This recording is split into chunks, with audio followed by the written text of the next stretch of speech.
अब हम ये जो फॉर्मूला पढ़ा है हमने यहाँ पे ये, इसको हम प्रूव करके देखते हैं कि इसको किस तरह से प्रूव कर सकते हैं हम।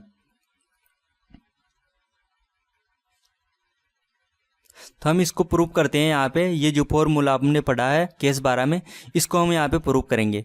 इसको प्रूव करने के लिए अब हम इसको आगे सोल्व करते हैं। ये पहले आया हुआ है अजमेर बीएससी में आया है 2019 में, तो अब हम इसको सोल्व करते हैं यहाँ पे। तो यहाँ पे होगा function of D equal to D minus A. ये फंक्शन ऑफ डी किस तरह से आया तो ये मैं आपको बता देता हूँ। यदि हम पी आई लिखते हैं तो पी आई लिखते हैं इस तरह से, P I equal to 1 upon function of D into Q. तो यहाँ पे देखो ये यहाँ पे यही है, ये पी आई का सूत्र था। तो P I equal to 1 upon यहाँ पे आएगा function of D into Q. तो फंक्शन ऑफ डी के स्थान पे यहाँ पे आ गया डी माइनस ए। तो यहाँ पे फंक्शन ऑफ डी का मान हमारे पास हो गया डी माइनस ए। अब और आगे नेक्स्ट इक्वेशन लिखते हैं हम। तो यहाँ पे देखो function of D Y equal to Q, ये हमारा क्या होता है, पर्सन का जो मूल रूप होता है ये इस तरह से होता है। ये कैसे होता है ये हम समझते हैं इस क्वेश्चन से। मान लो हमारे पास ये एक क्वेश्चन है कोई भी, इस क्वेश्चन को हमें सोल्व करना है तो हम सबसे पहले लिखेंगे function of D. Function of D होता है हमारे पास ये, तो यहाँ से हमने लिख दिया function of D equal to D plus 1।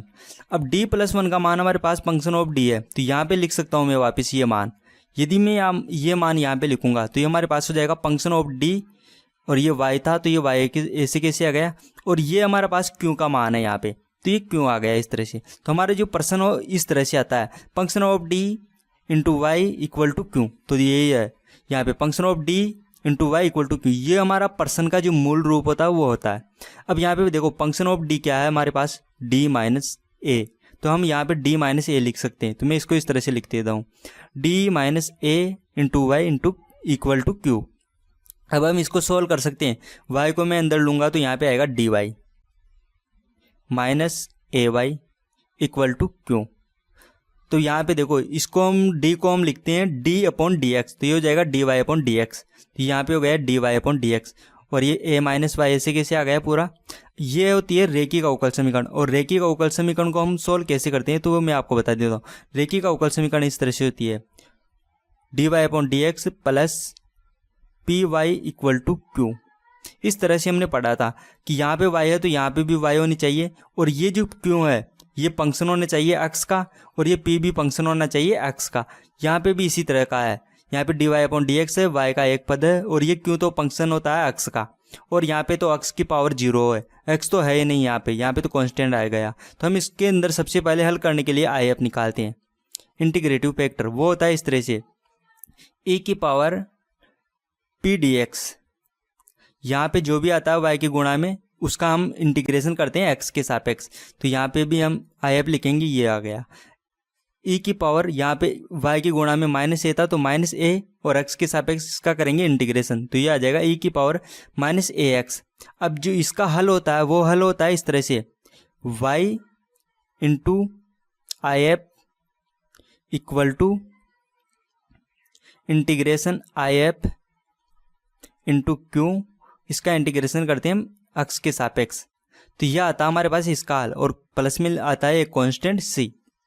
तो इसका हल करेंगे अब हम इस तरह से, तो यहाँ पे आ जाएगा Y into I F equal to integration I F into Q D X, X के सापेक्ष। लेकिन इसमें कांस्टेंट सी नहीं लिखेंगे, क्योंकि जब हम पी आई प्राप्त करते हैं तो पी आई के अंदर ये कांस्टेंट नहीं आता है, तो पी आई कर रहे हैं तो यहाँ पे कांस्टेंट नहीं लिखना है हमें।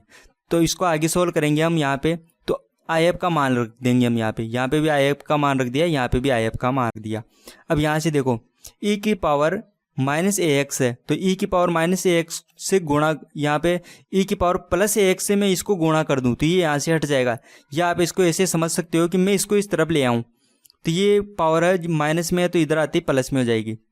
तो मैं इसको इस तरह से लिख सकता हूँ, वाई इक्वल टू ई की पावर ए एक्स इंटीग्रेशन में आएगा ई की power minus A X into Q D X. तो ये आ गया हमारे पास y का मान, हमारे पास y का मान ये आ चुका है। अब ये y का मान आ गया, अब हम यहाँ से इसको और आगे सोल्व करते हैं इस फंक्शन को आगे, तो हम इसको इस तरह से लिख सकते हैं। तो यहाँ से हमें y का मान मिलेगा इस तरह से, y equal to 1 upon function of d into Q. अब यहाँ पे देखो, यहाँ पे फंक्शन ऑफ d है तो यहाँ से मैं फंक्शन ऑफ d का मान रख देता हूँ यहाँ पे, तो फंक्शन ऑफ d का मान रखूँगा तो मुझे मिलेगा यहाँ पे y equal to 1 upon D minus A into Q. अब यहाँ पे देखो ये y का मान है, ये y का मान मैं यहाँ पे रख दूँ, तो ये y का मान मैंने पूरा उठा के यहाँ पे रखूँगा, तो यहाँ पे जैसे मान रखूँगा तो मुझे ये इक्वेशन मिलेगी।